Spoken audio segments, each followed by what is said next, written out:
3. In samsara, we are born and we die repeatedly, changing bodies after bodies ad infinitum.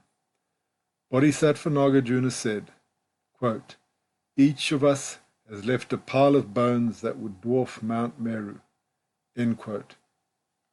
Shakyamuni Buddha also said, quote, "The bones of a single person wandering in samsara would be a cairn, a pile, a heap, as Mount Vipula.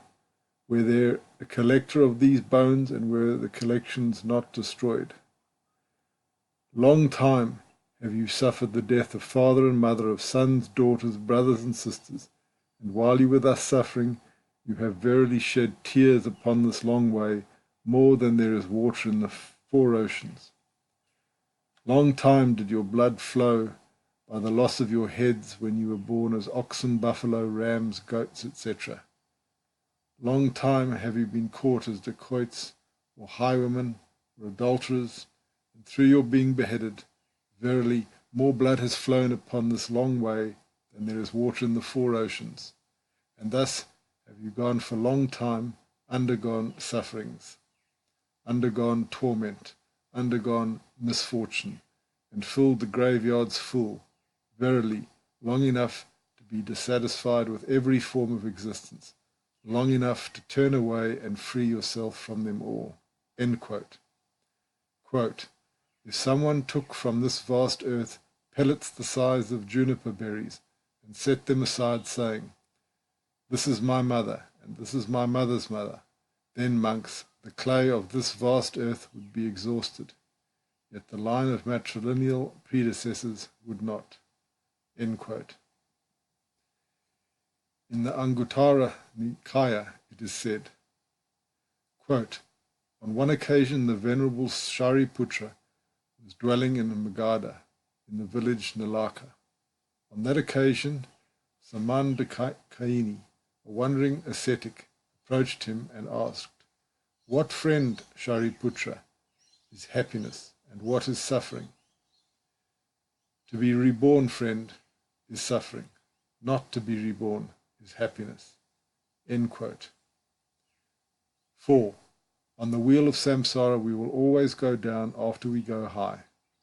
Bodhisattva Nagarjuna said, quote, "Having become Indra, worthy of the world's honor, you will still fall, once again to the earth because of the force of past karma. Even having become a universal monarch, you will once again become a slave for other beings in cyclic existence. Though you have long experienced the pleasures of caressing the breasts and waists of divine women, you will once again encounter the unbearable sensations of the grinding, cutting, and flesh-tearing hell devices. Having dwelled long on the peak of Mount Meru, enjoying the pleasant touch of soft ground on your feet, imagine undergoing the unbearable pain of walking once again over hot coals and rotting corpses in hell.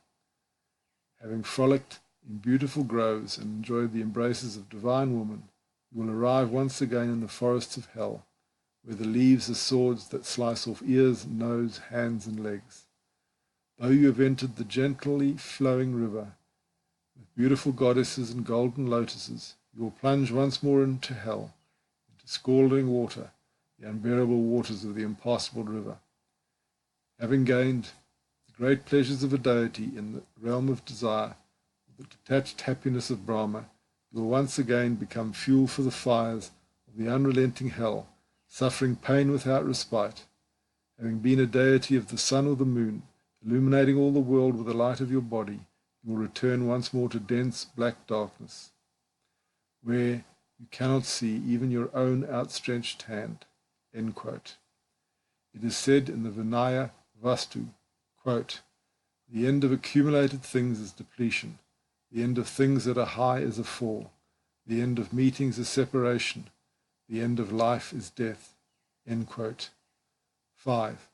In samsara we have no true companions.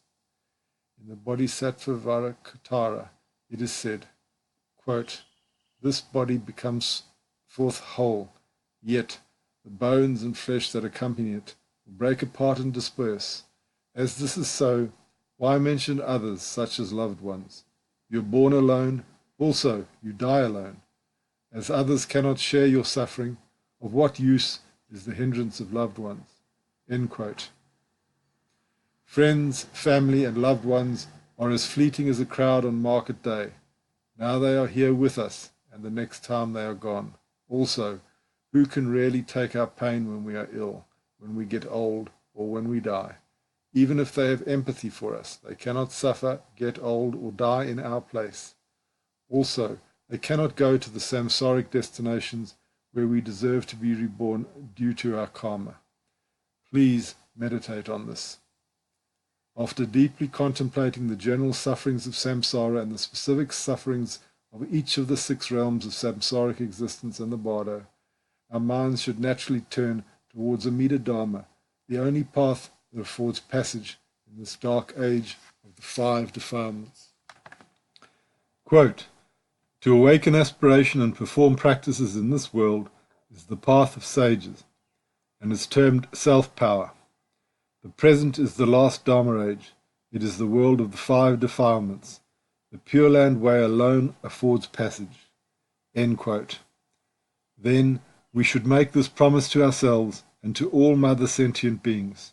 Quote, I wish to abandon the body enclosed in the womb and attain birth in the land of peace and bliss, where I will quickly behold Amida Buddha's body of boundless merits and virtues, and see many Tathagatas and holy sages as well. Having acquired the 6 supernatural powers, I will continue to save suffering sentient beings until all their worlds throughout the universe are exhausted. Such will be my vow. After having thus made a vow, I take refuge in Amida Buddha with sincerity of heart. End quote. It is impossible to escape the evil that dwells within the unenlightened minds of sentient beings and the karmic environment they manifest, without the salvific power of Amida Buddha. Until we reach his Pure Land, we are never safe, and only after arriving there are we able to really benefit others. Quote, the city of bliss, tranquil and uncreated in the West, is ultimately free and peaceful, far removed from being a non-being. Transforming oneself into various bodies, one benefits all beings equally without discrimination. Let us return. Do not abide in this homeland of Maras. Since innumerable kalpas ago, we have been transmigrating, passing through all the 6 courses. Nowhere has there been any pleasure. We hear only the voices of grief and sorrow. After this present lifetime is ended, let us enter the city of Nirvana. End quote. Namo Amida Buddha.